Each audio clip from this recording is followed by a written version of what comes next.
What's up, everybody? My name is Akram Abbas. I'm a 21-year-old jiu-jitsu blue belt, and I recently sustained a knee injury. So I thought, what better way to improve my jiu-jitsu than share the knowledge that I'm currently getting from watching film and breaking down elite jiu-jitsu matches. Recently, the ADCC East Coast Trials just took place, where 4 out of the 5 winners came from heavy wrestling backgrounds. After watching and analyzing a lot of these matches, I've come to sum up that this style of Wrestle Jitsu actually dominated the ADCC East Coast Trials. So we're going to dive in and see what constitutes and why these Wrestle Jitsu athletes are so good. Without further ado, let's get into the breakdown. How do we define Wrestle Jitsu? After my analysis, I've realized these athletes contain these major traits. Obviously, they're very wrestling heavy. They use a lot of head-first bulldog passing / loose outside passing to north-south.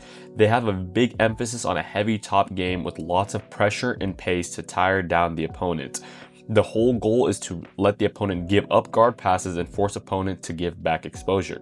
The emphasis is attacking from the back in the front headlock and never stop moving to make our opponent break both mentally and physically. So let's see exactly how Dorian, Jacob, Achilles, and Brandon all dominated the ADCC East Coast Trials using Wrestle Jitsu. Brandon starts the match by feinting to the head in order to cause the opponent to react by extending his body. This leaves a gap in which Brandon executes his super duck and takes his opponent down. From there, he chair sits to take the back, which is the most dominant position in jiu-jitsu. He tries to get under the neck but struggles, so he switches to this powerful palm-to-palm grip where you can get powerful strangles / shrinks from the back, and he ends up submitting his first opponent. Like I mentioned before, one of the biggest takeaways of the Wrestle Jitsu style is the ability to have non-stop movement engaging on your terms. Here we see Brandon constantly moving side to side, waiting for an opening that he feels comfortable to engage on. Even when he gets stuck in his opponent's half guard, he finds a way to disengage and eventually finds the cue in his head when his opponent posts his arm on the ground, leaving space for an underhook where Brandon eventually goes for a flying knee cut and stabilizes the guard pass. Here we also see Jacob hitting a similar type of pass. He begins by matching his opponent's head height, makes a mercy grip and shoots in a rapid underhook to clear the knee-elbow connection for the pass. He then begins to shelf his opponent's far arm, which is a good way to start isolating the arm to start attacking submissions. He then transitions to a reverse tight waist where he starts walking towards the head and ends up pinning his opponent in the north-south. It wouldn't be Wrestle Jitsu without the insane wrestling and mat returns. Here we see Brandon hitting a super duck and an insane mat return. I mean, this is so entertaining. Again, Achilles picking up his opponent, rotating him 360, and boom, big mat return. The Wrestle Jitsu style is so entertaining. Another reason is it breaks the will of your opponent. These guys come here to scrap. Here we see Achilles trying to go for one takedown, fails, then hits this insane suplex. As your opponent, it must be so mentally deteriorating knowing that you are just getting clipped and thrown around and ragdolled like it's nothing. You are mentally going to break, and this is what these guys do so well. Now, it's very obvious that these guys are all elite wrestlers, but one thing that I found very intriguing is how they approach the ground game. When it came to passing the guard, all of these guys would pass straight into north-south, oftentimes sitting there, forcing a front headlock, turtle situation, or a way to attack the back. Here we see Jacob starting off in a north-south pinning position. Then he begins walking back towards the hips with a head and arm pin inside control. As his opponent starts to turn into him, he switches to a reverse underhook on the far side and a chin strap to flatten him out and walk to north to south. This is the dilemma that a lot of these Wrestle Jitsu guys like to do.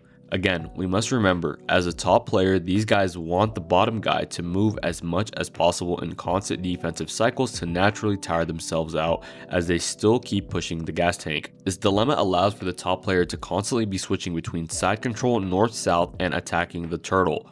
The main reason why this sucks for the bottom player is because north-south pins the hips as opposed to the upper body.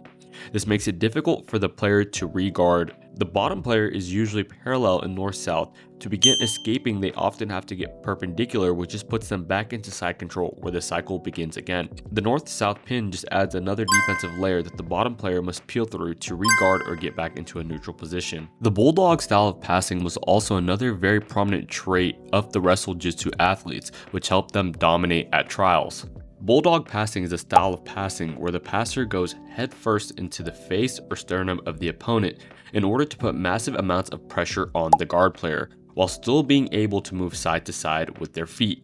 This style of passing is great because it still allows you to combine the best of both worlds and be agile while still putting an immense amount of pressure onto your opponent. This clip of Jacob shows how he utilizes the Bulldog style of passing to force his opponent into the front headlock. He begins in the double unders position. Rather than forcing his head at the crease of the hips, he forces it onto the lower back, which forces his opponent to roll all the way through, and he enters into a good front headlock attacking position. This brings us to the end of the video. I really hope you guys learned a thing or two from this breakdown. Me personally, I really enjoy watching these amazing grapplers with this super entertaining style of Wrestle Jitsu.